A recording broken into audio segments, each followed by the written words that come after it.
এটা হচ্ছে একটা সিপ্যান A1, ঠিক আছে। সিপ্যান A1-এর মধ্যে দুটো কার্ড থাকে, এই দুটো কার্ড, তিনটে কার্ড থাকে। এইটা হচ্ছে কন্ট্রোল কার্ড, যেখানেতে এটা পাওয়ার কার্ড অ্যাকচুয়ালি।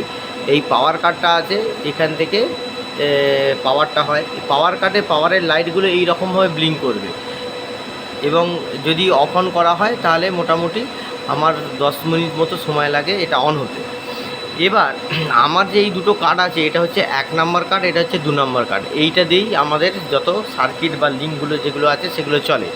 এবার এই কার্ডের কাউন্টিংটা কী করে হয় সেটা বুঝতে হবে। প্রথমের যে দুটো পোর্ট আছে, দুটো কার্ডের ক্ষেত্রেই এই দুটো হচ্ছে পিসিএমের জন্য ব্যবহার করা হয়।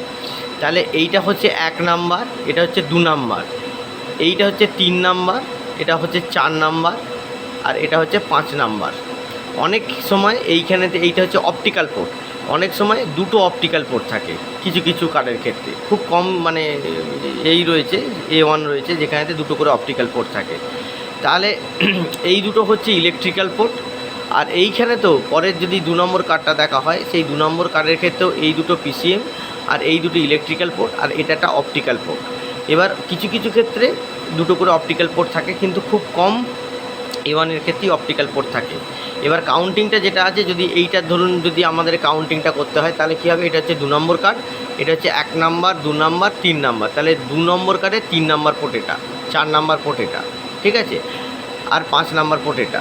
সেরকমই 1 নম্বর কার্ডের 1 নম্বর পোর্ট, 2 নম্বর পোর্ট এইটাতেই হয়ে গেল। তারপরে এটা হচ্ছে 3 নম্বর পোর্ট, 1 নম্বর কার্ডে 3 নম্বর পোর্ট, 1 নম্বর কার্ডে 4 নম্বর পোর্ট, এটা হচ্ছে 1 নম্বর কার্ডে 5 নম্বর পোর্ট। এই দুটো হচ্ছে অপটিক্যাল পোর্ট, ঠিক আছে।